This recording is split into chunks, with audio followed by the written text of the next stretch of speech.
Welcome to our channel, you lot. Today we're going headfirst into the fiery depths of Indonesian street food. Cireng, it's not some pansy pastry, it's a damn good time in a tapioca shell. We're talking 4 ways to make this crispy delight. You can stuff your face at home, or for those with ambition, flog these bad boys for a tidy profit. Let's get this show on the road. Right, you Muppets, listen up. This first recipe is so simple, even you lot can't muck it up. We're starting with the basics. The 3-ingredient Cireng. First, grab yourself 200 grams of tapioca flour, the heart and soul of this operation. Now, because we're not cooking for the faint of heart, we're adding some bloody flavor. Half a teaspoon of seasoning powder. Don't be shy, give it some welly. And another half teaspoon of ground pepper. We need some heat to cut through that tapioca. Now get that kettle boiling like the fires of hell because we need that water piping hot. While that's going, mix your dry ingredients in a bowl, like you actually know what you're doing. Now, slowly, and I mean slowly, add that hot water to the mix. You want a dough that's coming together, not some watery mess. Get your hands dirty and knead that dough for a good 5 minutes. It needs to be smooth, elastic, ready to take on the world, or at least the fryer. Divide the dough into portions, about the size of a golf ball. Don't be afraid to get those fingers floured to stop it sticking. Now, the moment of truth, get that oil nice and hot in your pan. We're talking about a good sizzle when those cireng hit the oil. Gently lower each piece into the hot oil. Don't overcrowd the pan, you're not feeding an army. Fry them until they're a beautiful golden brown and crispy. This is where you need to be on your toes. Keep an eye on those cireng. We don't want any burnt offerings. Once they're golden and glorious, fish them out of the oil and let them rest on some paper towels. This will soak up any excess oil. Now serve those beauties up with a side of spicy rujak sauce. It's the perfect blend of sweet, sour, and spicy. Go on, tuck in. Alright, you donkey, you've conquered the basics, now let's step it up a notch. This time we're adding some green onion to the mix. Trust me, it's bloody brilliant. We're talking 250 grams of tapioca flour and 50 grams of all-purpose flour. This will give us a lighter texture. Now, finely chop up some green onion and celery. We want about a handful of each. Don't even think about using that pre-chopped rubbish. Fresh is best. In a bowl, combine your flours, your chopped green onion and celery, and a good pinch of salt and pepper. You want the flavors to sing, so don't be shy. Now the same drill as before. Boil that water and gradually add it to the dry ingredients, mixing as you go. Once you've got a nice dough, knead it for a good few minutes until it's smooth and elastic. Divide the dough into small balls, flatten them slightly, and get ready to fry. Heat your oil in a pan. You want it nice and hot, but not smoking. Gently slide those cireng into the hot oil, making sure not to overcrowd the pan. Fry them until they puff up like little golden balloons and are cooked through. This should take about 3 to 4 minutes. Once they're golden brown and crispy, remove them from the oil and place them on paper towels to drain.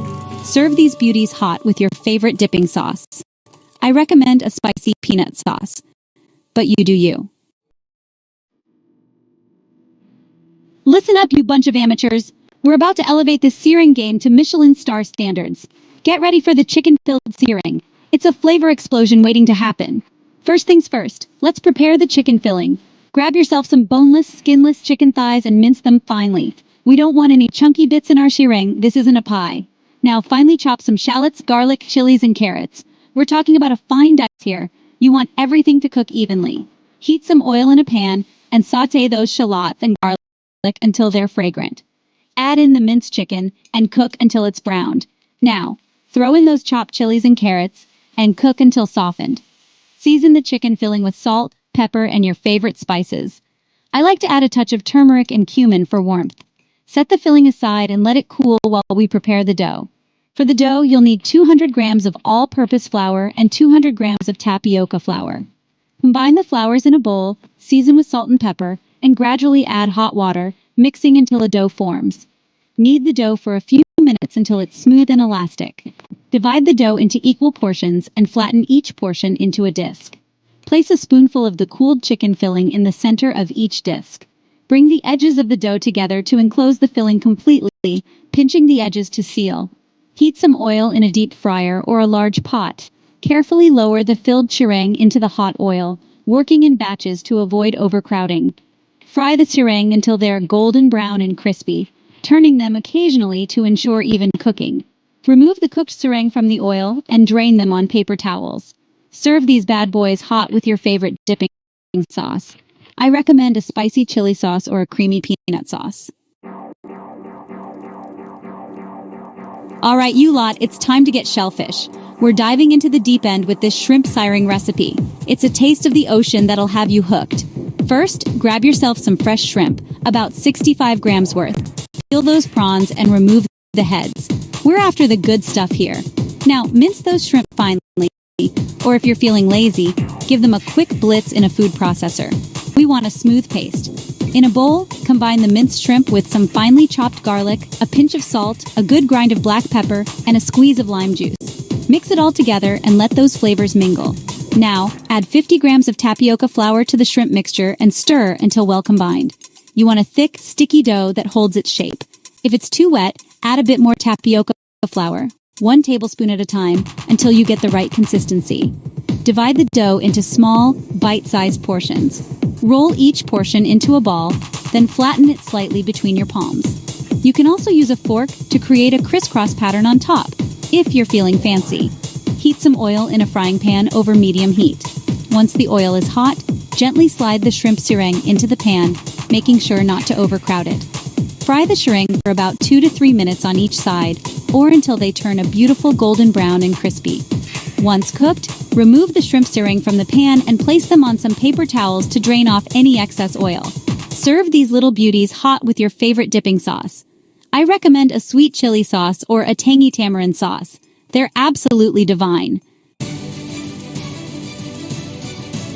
Well, there you have it, you lot. 4 ways to make bloody brilliant sereng. You've got the classics, the fancy pants versions, even a seafood special. Now don't go thinking this is all there is. Oh no, sereng is a blank canvas. You want cheese? Stuff it in. Spice? Bring it on. Sweet? Don't be afraid to experiment. You might just surprise yourself. Now get out there, make some sereng and show me what you've got. And don't forget to subscribe for more culinary chaos.